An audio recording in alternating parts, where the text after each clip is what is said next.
So I'll start off this video by saying this. If you have not seen the channel update that went up alongside this video, go check that out. It talks a lot about what the plans are for this channel moving forward over the next couple of months. That said, if you have watched it, you know what I'm about to say. So here we go. Go watch that video. You should totally do it though. 3, 2, 1. This upcoming season will be our last in Vegas. One shot. That's it.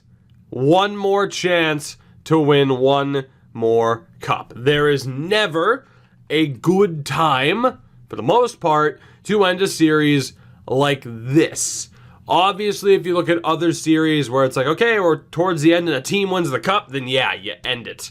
But for this, it's tough to say that there's a good time when you have Marvin Mason, Russell Clausen still only 22. When the core is this young and this good, there's never a good time to end the series.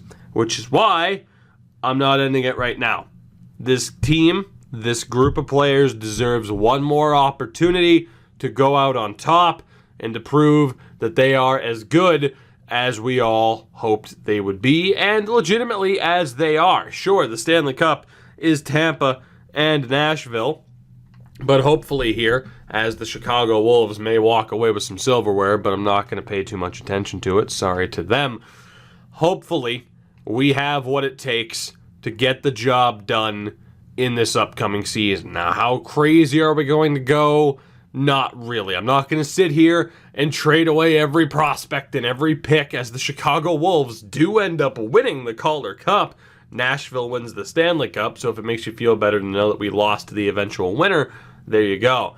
I'm going to handle this the same way I would if I knew the upcoming season wasn't the end. I don't like being like, okay, let's just, destroy everything. Like, no, because if I come back to this, whether online or off, I don't want everything to be in a ridiculous state of disarray. So that's how we're going to handle it. It is the final season coming up, but we're going to handle it as if it wasn't, and hopefully things still work out for us. And I think right there is the story. We won now 3 years ago. 2 years ago, really. Well, you look at the last 3 cup winners. Vegas, Winnipeg, Nashville. That really shows just how tough of a spot we are in. Cody Glass wins the Art Ross and the Hart. The Norris goes to Provorov, and this doesn't make me feel any better about what happened in the last episode.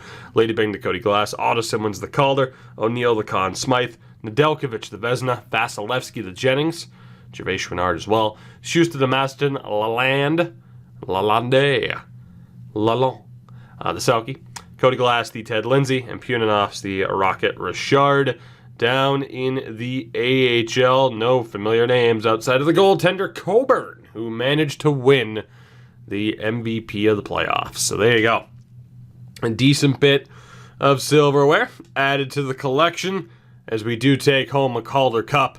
But that, of course, is not where the desire for championships ends. I don't know what this team's going to look like by the end of this season. As, man, the LA Kings are in a pretty damn good spot, as are we with the 11th pick in the draft.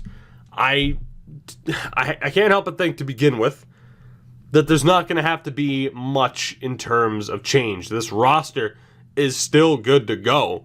We had one of the best seasons that we possibly could have had. It's just whether or not we get it done in the playoffs next year to end things off. So like I said, in terms of major changes, what's the point? We're good. We are good. There might be a trade at the draft. That is a possibility. Whether it be moving on from Andrei Vasilevsky, I'm not entirely sure. Originally, that was the plan, to make sure that we were set and clear to be able to re-sign Gervais Chouinard. But to be honest, my God, the values. To be honest, actually here, let's double check this first round picks. That's right, we do have another one as well. Pittsburgh, Jesus Christ, we have 4 first round picks this year too. It's a vicious cycle at this point. That's why I say there's never a good time to end it. And Ludman is ridiculous. 66 overall at 19 years old. It's crazy. With Gervais Chouinard, might not be the worst idea to let him go as an RFA, a probable RFA, and just roll with Vasilevsky because of how cheap he is. That is also a possibility, even though I'd want to make sure that we were completely set in terms of goaltending in case of an injury. Coburn, of course, just won the Calder Cup. He might be a good enough backup, former 5th-round pick. So we'll see what happens there. Defensively, we know we're set. We know we're stacked. Top 4 is fine. As far as who carves out a spot on the third pairing, time will tell. But there's no reason to make a trade there unless we didn't necessarily have faith in Provorov to be the guy to lead the way. That would be the only reason, is whether or not we wanted to move Provorov to find somebody who can actually deliver as that top defenseman. That said, he had a really strong season and honestly did well in the postseason. You know, what more can we expect out of Provorov? He did well. He did his job this time out. I can't blame him for the loss, so I don't think we have to change anything about the team. I think we're fine. And then forward-wise, of course, we're set. There's nothing else we need. That top 6 is set in stone. It's just what will the bottom 6 end up looking like. We know the Dykhouse is going to take that step forward. So I think we're good. The only thing that could really bring on change with the team would be the cap situation. And really, the only player that I'm really worried about would be Gervais Chouinard. But for the most part, I think we're good. So that's all we're going to do. Again, I don't think there's a reason to make a trade. I think we stay the course. We see what this draft ends up becoming for us. And we focus primarily on free agency, as there was a franchise player at the top of the draft for Toronto. I didn't even notice. No, wait, I did notice that we had the 11th pick. I thought that was earlier, to be honest. I thought it showed us like 8. But we will take this seriously. And Radoslav Kalus has a strong shot. Philippe Boisclair is okay. Marty Card, holy shit, if that's correct. Marty Card could be a steal and a half. Leon Gerber is looking really good. Finnerty also might not be that bad. This looks like it could be a relatively deep draft. This looks like it could be pretty damn good.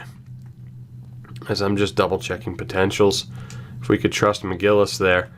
Let's see. Out of the pinned players that we have, I mean, Gerber over Finnerty for sure. That's quick and easy. The big question is, do we trust that Card's actually going to be that good? And to be honest, we'll take out Kennens as well. And we'll take him out. So it comes down to Card or the German Gerber.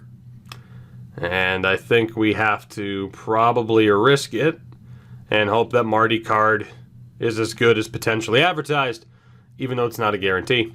So Marty Card of the St. John Sea Dogs is going to be the pick.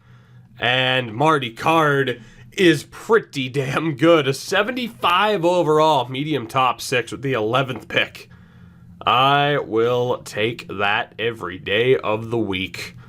A very strong addition to the ever-growing prospect pool that just continues to be oh so dominant, as that was absolutely the right choice, or was it? In terms of overall, it was. Boisclair ended up being medium elite for the Rangers at 17. Wow. Well, thankfully I don't have to live to see that. I mean, there was no guarantees, right, with him being a little bit more of an unknown. So I don't regret my choice. Marty Card was still a good pick. I mean, hell, Columbus missed out on Boisclair too. So I'm good with that. That sucks. Would have been nice to end up with that medium elite, even on the way out. But still, that is what it is. So I don't regret it too much. Holy shit, Antoine Lalonde could be ridiculous. What about Binneral? B's and C's for the low elites. And I know we have other picks coming up. Yeah, we do. So it comes down to Binneral or Lalonde. And we're going to go Lalonde to hope for the best. Let's do it. Antoine Lalonde, shoot for the stars and do very, very well for yourself. 73 overall, low elite at 17 years old. So we didn't get the medium elite, but we do have a medium top 675 and a low elite 73. Not bad. And the fact it could be even better is ridiculous. When we do end up getting another pick, Novoseltsev and Phaneuf are off the board. So I'm going to be able to pick up Binneral as well. Zachary Binneral, the 17-year-old low elite. Probably be like a 65. Yeah, dead. Wow, dead on the money. I'll take it. Again, that's why there's never a good time to stop. Think about how stacked this team already is, the prospects we already have, and as it is, the prospects that we're adding here already. I could have potentially traded up. I didn't. And now you look at some of the other prospects that we are continuing to add to the club. It's ridiculous, right? Like, we know what this series would be if we were to continue. It would be competitive, competitive, competitive. That's all we are, is competitive. That's what it would be for the rest of the way. So that's why with the roster editing spectacular done, we've made that call. And we're going for it for this final season. So, obvious choice here, Brandon Reeves, the 17-year-old, low elite, 65 as well. This team, this organization is so stupidly stacked. It is unbelievable. Emmanuel Vienneau is okay. Yablonski could be decent. Ian Gogol, we don't know enough about. Nathan Ekblad is okay. Ernesto Blaine, nothing really to go off of there. What about Aubry or Carney? Still nothing there either. Our scouts struggled this year, man. There was the medium 4 in Gustavs Shirokov, who is, let's be honest, probably the pick here. Mironov, Blume, Lati. What about Goodrow? Ooh, Goodrow. Pascal Goodrow could be worth it as well. I'm not sure what the third round pick situation looks like, but we are going to more than likely. Now, Shirokov's an overager, so I think for that reason we're going to avoid him. Yep, so let's go for Yablonski and Goodrow. 2 more Canadians being added. Yablonski, low top 661, so a bit of a swing and a miss there. And we'll take Pascal Goodrow of the Gatineau Olympiques, who is medium 961. Oof. So the top half of this draft looks phenomenal. Maybe it's just me with the swings and misses here, but perhaps the caliber has really dropped off. Or maybe not. Maybe we'll be able to find somebody. I know he's a medium 9, but that's going to be a pretty good overall for the overager Kukkonen. That's going to be a pretty strong overall. What about Yakubov? Not much to go off of there. A couple of B's for Vagetti, but screw that. Connolly might be that good, but maybe not. Like, I know he's a medium 9 potential, but I gotta be honest, I'm kind of tempted just because that's going to be, like I said, a half-decent overall for that guy. And aside from that, it's a whole lot of hope for the best in terms of these overalls. So, you know, outside of Mayor or Laperriere, we're good. I'm going to take a medium 9, Kukkonen, who should have a fairly decent rating because of that physical and defensive category. I'm hoping for like a 72. Wow! Really? With how heavily weighted physical stats are, you're only a 63. A- physical means 82 body checking and 86 strength, huh? Didn't his defensive stats, weren't they a little bit higher? Huh. Well then, he's a complete waste of a pick. Not that I missed out on anybody. I mean, now we have back-to-back picks here, but I thought he would have been a tad bit better. I really did. I don't really feel like Cole Connolly is going to be that good. Do we have anybody? Hello? Yes, please. We'll just take a 61 overall franchise goalie. No worries. No worries. Again, just goes to show, like, if we were to continue this, it would be rebuilding Hockey Town levels. It would be. Just in terms of constantly being competitive. Year in, year out, constantly competitive. Like, no drama about it. It's just like, oh, are we going to make the playoffs? Like, no, it's just, are we going to win the cup that year? That's all it would be. Which I know some people really do enjoy that series, or that, you know, or really enjoyed that series and would really enjoy that type of series, just to see how ridiculous we could possibly get things to be. As I'm probably just going to take Alfredsson and Gill because I can guarantee that they have good trade values. Even though Alfredsson's a 47, he would have good value.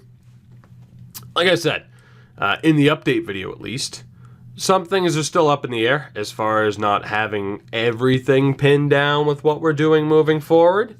But still, it is the right time to say, okay, this is it. Let's do this. Let's get it done. Let's win and end things. So, as far as the grades, you know, I'm actually just, like, show me someone with damn good grades, would you? Like, anybody? Anybody at all have half-decent grades here? Probably not at this point, right? Straight B's for the starter, the low starter. That's rough. Anybody? Anybody want to have interesting grades to help win me over? Then again, the last guy I took based off of interesting grades ended up being terrible in that third round. So, I mean, we do have the low elite. He's terrible, but he's 17. Sergei Grabeshkov, the Russian defenseman. He is a 53, but he has plenty of time to develop. We'll go ahead and select him. And I think that's just what we'll do. We'll trust it off of the top of the list. Not necessarily wanting to half-ass it, but still. Any other younger players? So we have the 17-year-old and Evan Douglas. Anybody else? That way we know you have a long time to develop. So Evan Douglas is definitely the pick. As long as he is confirmed at a low elite, which right now he's not, and he ends up falling to low 6. Damn.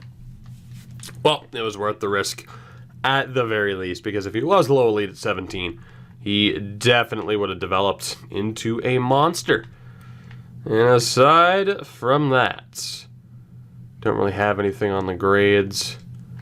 It's either Green, Dinger, or Phil Hayes. And we'll take Phil Hayes for obvious reasons. 50 overall, low elite. And there you go. Thus concludes another just stupidly good draft for us, as has for the most part been the theme throughout this entire deal. And that sets up a relatively interesting re-sign phase where it really does depend on what the cap situation's looking like. We have $7 million in space. So Gervais Chouinard has an expiring deal. Bobrovsky has an expiring deal. And then guys like Lindbergh, Norton, and for forwards, Verbata. So, yeah, we're going to have to let go of some players, at least for the moment. So someone like Gervais Chouinard will hit free agency, which is okay. Coburn's jumped up to backup levels, so that's fine. And again, look, we have 2 franchise goalies. Fucking look at that. That's so disgusting. Defensively, Bobrovsky is looking for $5 million. I mean, we're going to keep him, obviously. I think he's the one out of the group that I would prefer to keep. So, as far as what we look to sign him to, yeah, probably just try to get the 1-year deal. And in terms of what we can knock that down to, I mean, hopefully 4 or 5 would work. He would still technically be an RFA next year, I do believe. So, there you go. Lindbergh, unfortunately, is going to have to go. We're not paying him $5 million. So, Torsten Lindbergh on the way out. Former 7th round pick. We got pretty damn good use out of him. But, yeah, he is gone. And Isaiah Norton, very disappointingly, did not develop as a medium elite former 2nd round pick in 2020. He is also on the way out. We have Pedro Toms, who I can hopefully re-sign. I think Pedro Toms is going to be on the way out too, because Nickel is on his ELC. So yeah, I think Pedro Toms is going to be gone too. The 23-year-old, 80 overall. Another former 7th round pick. That just goes to show how well we've drafted. I don't think he's going to get a qualifying offer. So maybe that's all the more reason to qualifying because I think he'd come back. Let's take a look at what the defense would be. So technically 4 and then 5 with the Tannen, and then it would be 1 of anybody else. I mean, Jesus, we have so many players here. There's a medium 6 in Pat Westgarth, former second-round pick, where, of course, we have routinely struggled, that we will let go of. There is a medium 4 in Cade McElroy, former second-round pick, 70 overall at 20 years old, that will sign to an ELC. We'll also sign Billy Abney, another 20-year-old low elite, another former second-round pick. How many second-round picks have we had? Holy hell. Hannon, 77 overall low elite at 20 years old, a former first-round pick. We'll sign him up. Josh Mahora was a depth signing that we'll get rid of, and we'll see what happens from there with everybody else. And then forward-wise, it gets a little bit interesting. So I think we're going to wait to see what happens with the defensemen before we sort everything out. So let's double-check for some of these depth forwards. So Kern, medium 9, 20 years old. Shocker, former second-round pick. He is going to be on the way out. There's also the low 6 Peterson. Elijah Peterson, 20 years old, former third-round pick that we're going to be dropping. I just don't think he'll ever develop, so screw even trying to make it happen. Aino Nieminen, the 20-year-old, but he's a medium 9, former first-round pick. We'll go ahead and let him go as well. That's good when you never sign a first-round pick to an ELC, right? Orlando Staples, former second-round pick, will be getting an ELC deal done. McIver, he's a 73 at 21 years old, the former third-round pick, but we will be dropping him despite the rating, just because I don't think it's going to happen for him. Aside from that, Novikov, 77 overall, did relatively well for the Calder Cup winning Chicago Wolves, but we'll drop him and throw him to the Wolves. You also have Ulf Nilstorp, 25 years old, a 78 overall, a former fourth-round pick, but you look at those attributes. He's physical, decent defensively. He'd be an interesting grinder, I suppose. But, yeah, it's not what we're looking for. We're going to go ahead and release him. Jason Robertson will also be on the way out, finally. He's been tied to this organization for a while. And from there, it comes down to the likes of Steos, Rizzi, Datsuk, Bembridge. So let's sim forward today, see what happens with the contracts we have already sent out. Staples accepts. Bobrovsky rejects, which isn't all that surprising. Again, it's going to be his contract that we have to worry about here. So Gervais Chouinard, at the very least, is covered. We'll see what happens from there. Defensively, Bobrovsky, let's go 1 year, and we'll knock it down to $5 million for this season just to see if that is good enough. And if it is, that means Pedro Toms is on the way out. So, I mean, between Toms, I gotta be honest, I don't think Toms is gonna get that much better. I kind of don't want him to accept. Because, I gotta be honest, even with an offer sheet, by the time he finally signs, I don't think it's gonna be worth that much. He and Schustrom. Schustrom can go for sure. 24 years old, 79 overall, former 6th round pick.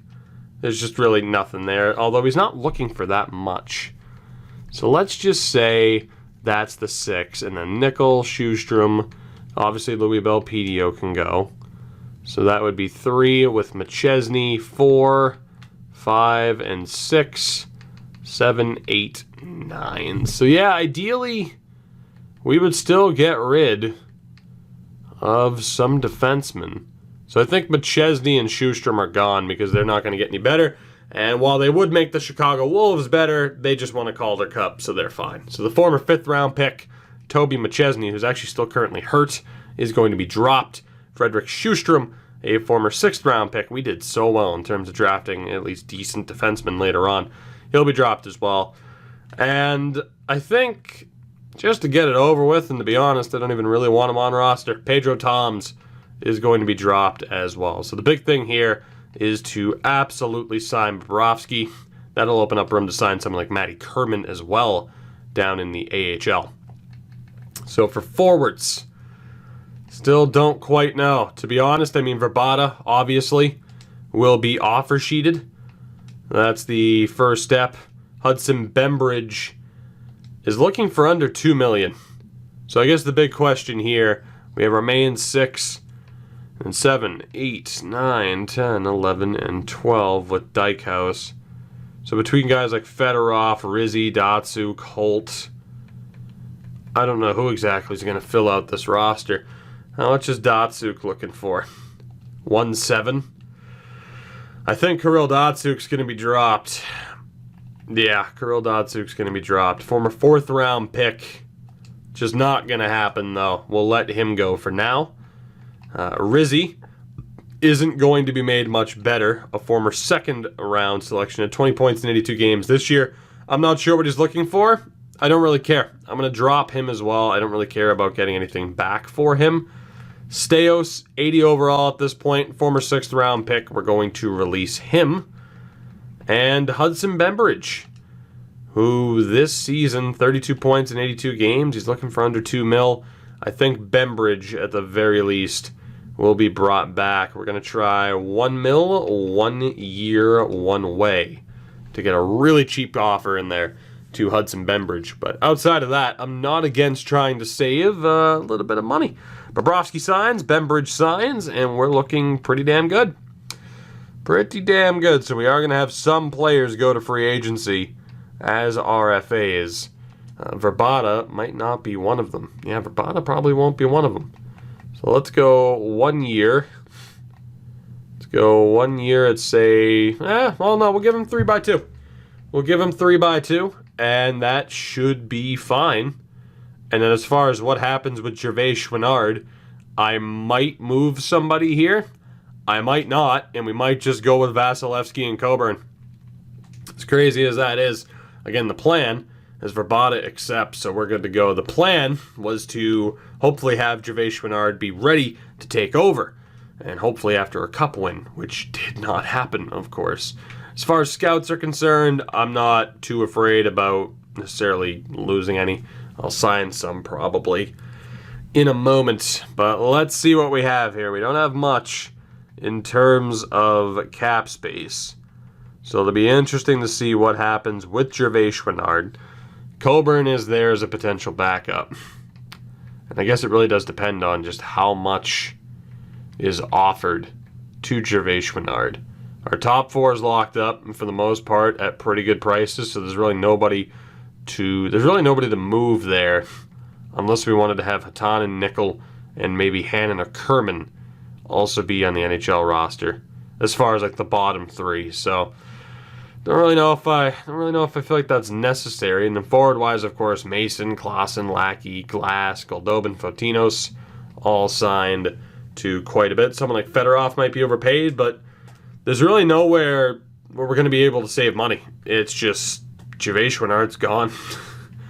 It's pretty much what it comes down to. Unless we move somebody that I don't necessarily want to. So as far as this roster is concerned, Gervais Chouinard, or as far as the free agent list is concerned, Gervais Chouinard is the top dog there. In terms of other prospects, there's the medium starter Kiprusoff. I'm not even going to worry about those two. They don't have enough trade value to make it worth it to me. There are a few low elites, but none of them are all that young. And forward-wise, Jeffrey On's a 53. So I don't think there's anybody we need to sign. We just move forward. We wait to see what happens in terms of an offer sheet for Gervais Chouinard. And when that time comes, we then have to make the decision over whether or not we're going all in as Andrei Vasilevsky being the starter, which, to be honest, probably is the case. I mean, Gervais Chouinard wasn't that bad in the regular season, from what I recall, but I still think the move to just, going with Vasilevsky as our guy is the right way to go. Now, nothing's happened with Gervais Chouinard yet, and there's still a chance that might not happen at all. It depends on how much he's asking for, as apparently no one else has asked. First round pick for, come on now, Chicago. Come on. I know our first round pick isn't worth that much because we're, again, probably champions elect. We're expected to win this season. But come on now. Come on. Give me some credit as someone who's made a metric ton of trades in this, that I'm not going to sit here and get completely bamboozled. Come on, Chicago. Come on now. Give me some credit. That's all I'm saying. Damn it. As nothing with Gervais Chouinard. We should be able to get him back for relatively cheap. Let's find out what the roster looks like without him. That is best case scenario for us. So it is Vasilevsky and Coburn, who is listed as a starter. Defensively, Provorov, Rositas, Bobrovsky, Kurtzen, Hatanen, Nickel, and Hannon are both NHL caliber, which is nice. Or Hatanen, I should say. Wow, so Nickel and Hannon are both good to go, huh? I think to start, we send down Hannon and rely on Nickel for now, just to keep that defense a little bit stacked. Might be difficult to keep Hatanen happy. Worst comes to worst, we ditch him and just run with Nickel and Hannon, and maybe that's how we free up a little bit of space if we need to. Forward-wise, that is 10, 11, and 12 with Fedorov. So the forward depth is weaker than it's ever been, but the main core that's there is still good to go. We have $4 million in cap space. Is that enough to bring back Gervais Chouinard for this season? It might very well be. What do you say? Yes, it is. Maybe. Actually, no, it's a little bit too low. So if I trade Hatanen, I can afford to sign Gervais Chouinard. Seems like the way to go to me.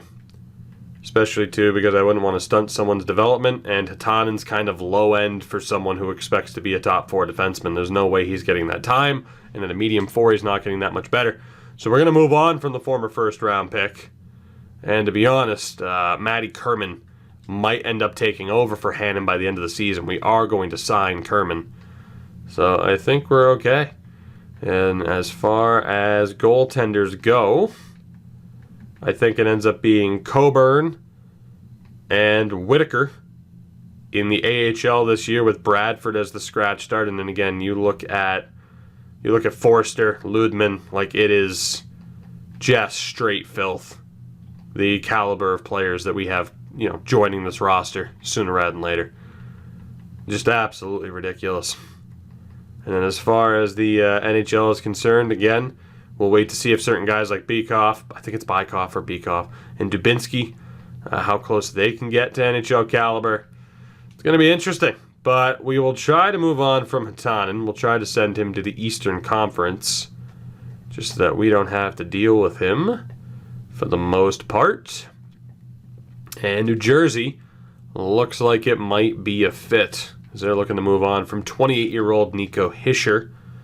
And indeed, New Jersey looks like it'll be a fit.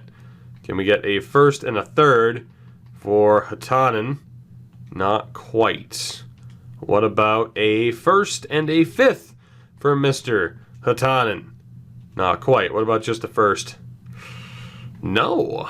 Really? I want a first-round pick for him, though. I already have 3 other first-round picks. Heading into the next season, the series is so silly at this point. 4th rounder? Too far off. New Jersey, I think you're losing it, but that's okay. I want those seconds in that third, and maybe even that third next year. What do you think? Still rejected. What if we take that out? Wow! Like, is EA botching something? Because I feel like these values are way off. I know those second-round picks have some value, but goddamn. Like, are they worth together as much as the first? I don't understand. What if we give you the 4th? So time in the 4th for 2 seconds and a third. I cannot believe this. New Jersey's playing hardball to a fairly crazy extent. Let's go with the whole shebang. What do you think, New Jersey? Come on now. Let's just get a deal done at this point. I'm bored of you. 2nd, 3rd, and 4th for Hatanen. I'll take it. Just to get rid of him. Just to get rid of him. Let's just move on. We'll be good to go. Yeah, we traded a quality player. Who cares? We get to call up Hannon, who looks like a beast. And we get to sign Mr. Gervais Chouinard for the rest of the season. So again, that 1-2 punch of he and Vasilevsky, if we can't win a cup with 2 elite caliber goalies leading the way, then I don't know. And to be honest, if one of them is struggling to a rather ridiculous level, then we can just get rid of one and call up Coburn, because he is obviously NHL level. And of course we have other goalies. Someone like Forster, to be honest though, already deserves AHL time. He'd probably benefit more in terms of development from playing in the AHL than being unsigned. But there's not a whole hell of a lot we can do, because Whitaker's already there. So we'd have to get rid of Bradford, which would be fine as a fringe starter. He looks great. We could run Whitaker and Forster. Yeah, I mean, if anything, that might be more beneficial. If either Gervais, Chouinard, or Vasi's slipping, we dump one, trade them with Bradford, and that way we do get to sign Forster. So we'll see what happens there. In terms of unsigned players, Kerman, welcome aboard. And for Pronger, who's Canadian, he'll not be signed. Chuck McGuire will be, though. He might benefit from a little bit of playing time. And forwards, Card is American. Straight to the AHL with you, sir. And from these listed upwards, let's see what we got here. So we got Ward, who will also be signed and is going straight to the AHL.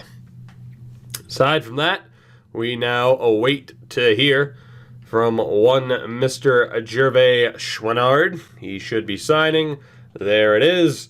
Let's get a look at what this team is going to be officially for our final season, at least in this main run with the Vegas Golden Knights. Again, it will be Gervais Chouinard. Coburn goes down. Defensively, Provorov, Rositas, Bobrovsky, Gertzen, Nickel, and Hannon. Odds are Kerman will take that step up in the future. And to be honest, another depth defenseman would be nice. To be honest, Hatanen would have been nice, although we couldn't have kept him happy with that. So we need one depth defenseman, one veteran to help fill out the roster. Then we have 10, 11, and 12 with Fedorov. And we need a depth forward as well. So let's do that. We don't have much in terms of cap space, but simple deals for veterans who are not going to be main roster guys who will step in if need be. For defensemen, who do we have at this point? We signed Josh Mohora last time.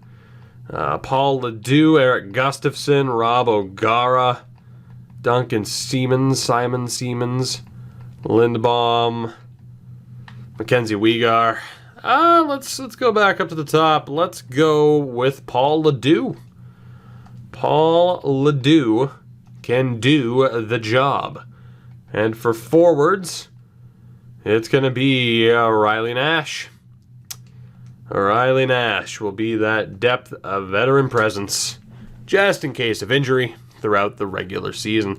This squad is ridiculous, and I'd like to think that this squad, theoretically, if this game were a little bit more fleshed out, that this squad would be that much more hungry, would have that much more desire in terms of winning the cup. We had, again, one of the best regular seasons of all time, and we blew it into the playoffs and lost to the eventual cup winners.